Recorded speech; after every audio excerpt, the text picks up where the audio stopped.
bakunzi b'urubanza intermedia, tubanje mbere na mbere kubasuhuza twifuriza ibihe byiza aho muherereye hose. Abavuga ururimi rw'ikinyarwanda, abanyarwanda, abacyumva, abumva ikinyarwanda, abakunda u Rwanda n'abanyarwanda, inshuti z'abanyarwanda, mwese aho muri turabasuhuje. Uyu ni umwanya mwiza rero tugiye kurebera hamwe ikiganiro twari twabasezeranyije cyerekeye kureba uburyo bigenda kugira ngo umuntu utashoboye kuvurirwa mu Rwanda yahuye n'impanuka itewe n'ikinyabiziga gizwe na moteri ku butaka azashobore kwishyurwa amafaranga yakoresheje yagiye kwivuriza mu mahanga. Murabizi birashoboka umuntu ashobora guhura n'impanuka bikaba ngombwa kuko ajya kwivuriza hanze y'u Rwanda. Hari benshi twumva bagiye mu Buhinde, abajya muri Kenya, n'ahandi hose hashoboka umuntu ashobora kujya kwivurizayo. Iyo umuntu arenze umupaka aba agiye mu mahanga, niyo haba Uganda, niyo haba muri Congo, aho yaba yumva ajya kwivuriza birashoboka.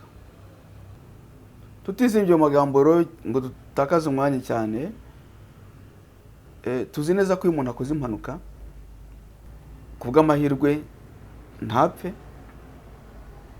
habaho kubungabunga amagara ye harebwa icyakorwa cyose kugira ngo yongere abe umuntu, yongere agire amagara mazima.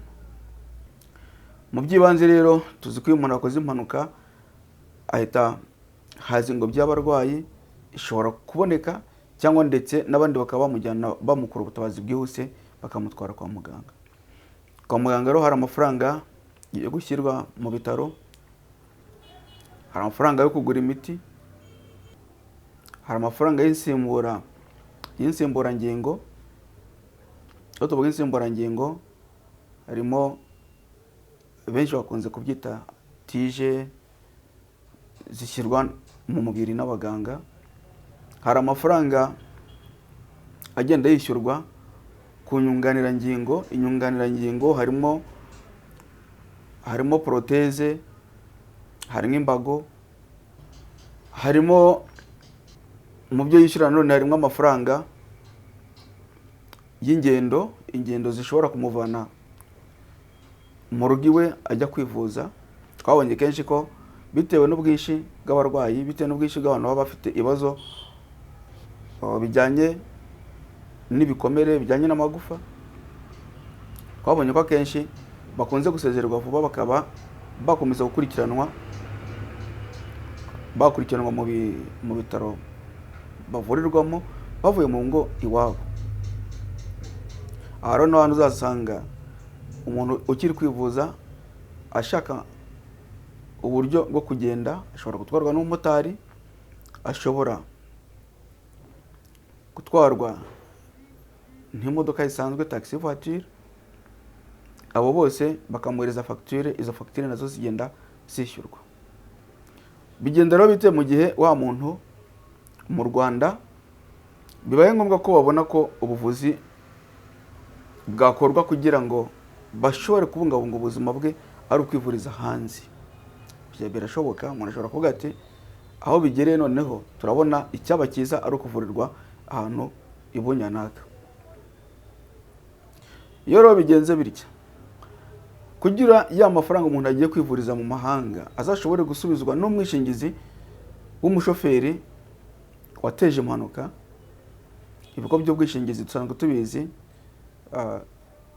gishobora kuba ari Beka Insurance Company Limited, gishobora kuba ari Radiant Insurance Company Limited, gishobora kuba Sanlam, ikigo gishobora kuba Britam, gishobora kuba Iwabo, n'ibindi byinshi bigiye na Phonex, n'ibindi byinshi bigiye bitandukanye.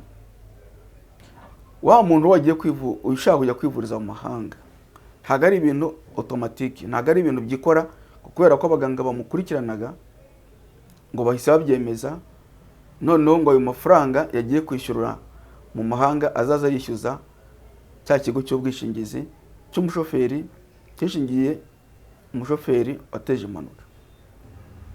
hazabaho akanama k'abaganga. Akanama k'abaganga kazaba kagizwe n'umuganga ukurikirana wa murwayi wahohotewe n'impanuka. Ikigo cy'ubwishingizi kishingiye ikinyabiziga cyamugonze nacyo kizashyiraho umuganga. Abo baganga bombi bazashaka undi muganga wa gatatu wo gukemura impaka hagati yabo, baba abaganga batatu. Nibakora raporo bakemeza ko umuntu agomba kujya kwivuza mu mahanga, nibwo wa muntu azajya kwivuza mu mahanga. Aharo byumvikane neza ko mu gihe ageze mu mahanga akavurwa, za fagitire zose yivurije mu mahanga azaza bamusubize amafaranga yagiye atanga. Murabizi ko garaseseka ntayorwa. Abantu bose baba bifuza ko umuntu yakwihutishwa kwa muganga kugira ngo abone ubuvuzi, kugira ngo yongere abe muzima. Kandi uwo ari we wese iyo arwaye cyangwa yahuye n'ikibazo, cyaba icy'uburwayi cyaba icy'impanuka, aba yifuza ko ubuzima bwe bwabungwabungwa, aba yifuza ko aho bishoboka hose yajyayo.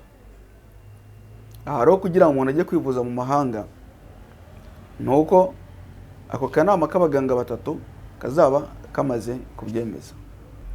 Mu gihe bitagenze bityo, bivuze ko iyo amafaranga azatangwa hanze, ntabwo umwishingizi azayishyura.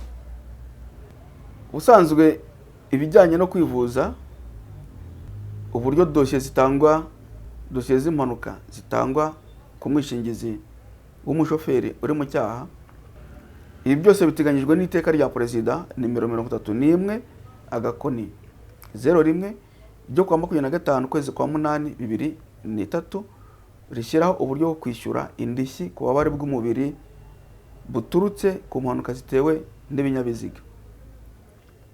Mu ngingo ya 13 y'iri teka rya Perezida niho harimo uburyo kakanama gashyirwaho, ndetse ni naho mu gihe wahohotewe adashoboye gutanga umuganga, umwishingizi nawe gashyiriweho umuganga, none nawe bitoranyemo wa muganga wa gatatu ukemura impaka, niho biteganyijwe ko nta mafaranga umwishingizi ategetswe kwishyura. Baho ko icyo gihe wagiye kwivuriza mu mahanga, bizaba biri ku mutwe we, bizaba biri kuri charge. Ni byiza rero ko mu gihe habaye impanuka, iki kintu abantu bagifata bakacyumva neza, kugira ngo ejo hatazaza impaka zidafite umumaro, cyangwa abantu bakaba batakaza kandi umwishingizi ari kwishyura ya mafaranga.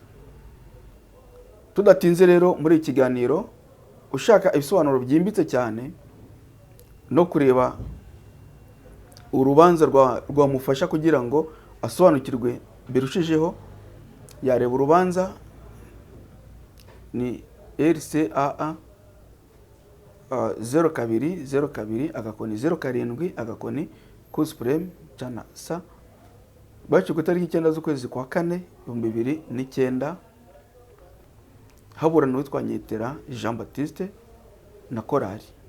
Ushobora no kujya muri Google ugashyiramo iri zina Nyetera Jean Baptiste. Ni urubanza rwamamaye, ni urubanza rwifashishwe cyane, ni urubanza Cour suprême, urukiko rw'ikirenga rwaciye vraiment mu buryo bw'ubuhanga.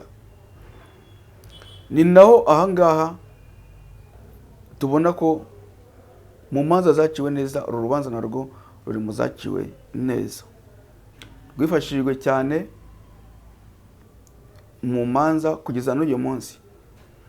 Ubusanzwe mbere nta simigi yari ihari, ariko uru rubanza rwahise ko icyo gihe rwahise ko hagaragazwa simige igomba gukurikizwa.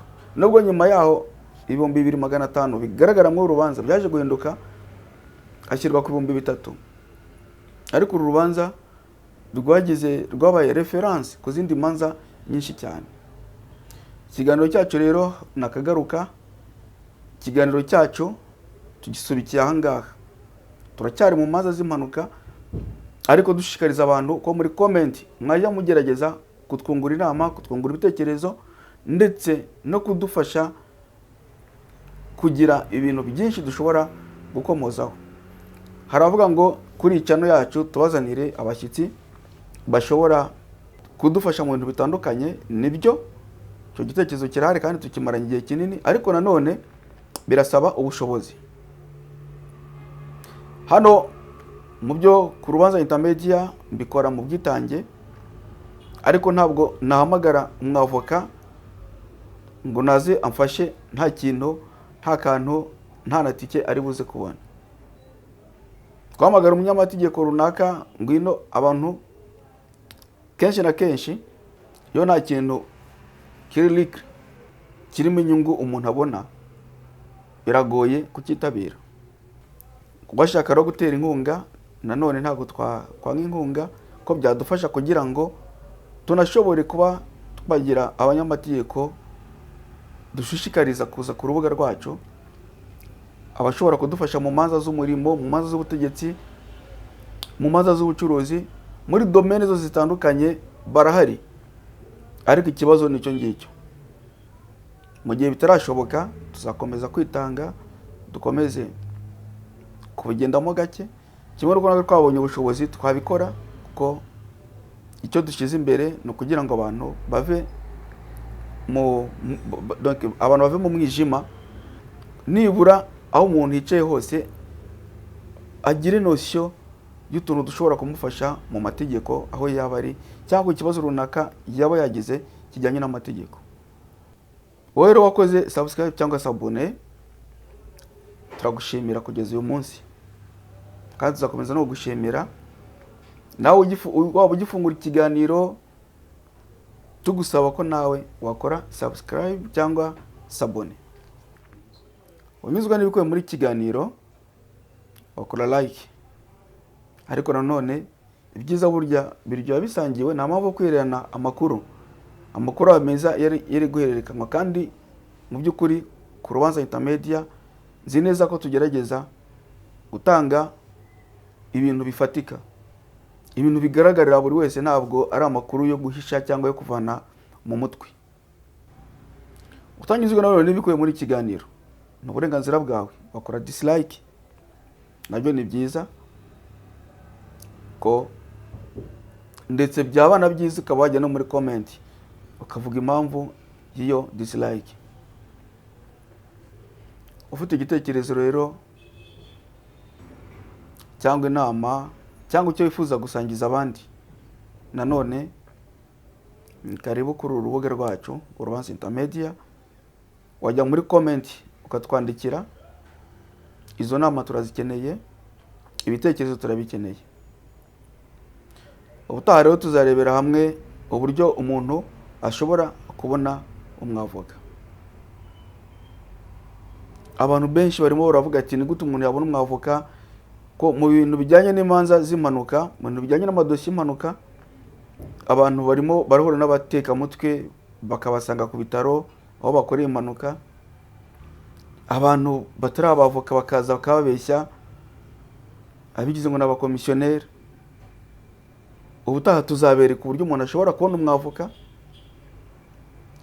biciye mu nzira yewe kawe n'ubwo abatanamuzi wenda yarigeze kumwumva, ariko tuzabereka uburyo wabona umwavoka. Tuzanabereka ndetse uburyo umuntu ashobora kuza kubwira ko ari umwavoka, wamubaza amazina ye, warireba ugasanga ari tarimo, ugahita ugira amakenga, kuko icyo gihe uzabonye ko uwo muntu atari umwavoka. Birababaje rero, hari umuntu nari nzi ko ari ibintu byacitse, kubona umuntu ugisoma icyapa ati mbonye hano hari umwavoka, ndifuza serivisi n'izi. Mu by'ukuri muri iyi myaka byagakwiriye ko hari ibintu byacitse, kuko nta muntu mu Rwanda utagakwiriye kuba aziranye n'umwavoka cyangwa aziranye n'uwamugeza ku mwavoka. Ariko birababaje kubona umuntu umuvandimwe yakwegera, warangiza ukamujyana mu irembo, ukamujyana ahandi hantu mu zindi nzira kugira atange amafaranga, kandi ayahereza abantu batari bugire icyo bamufasha.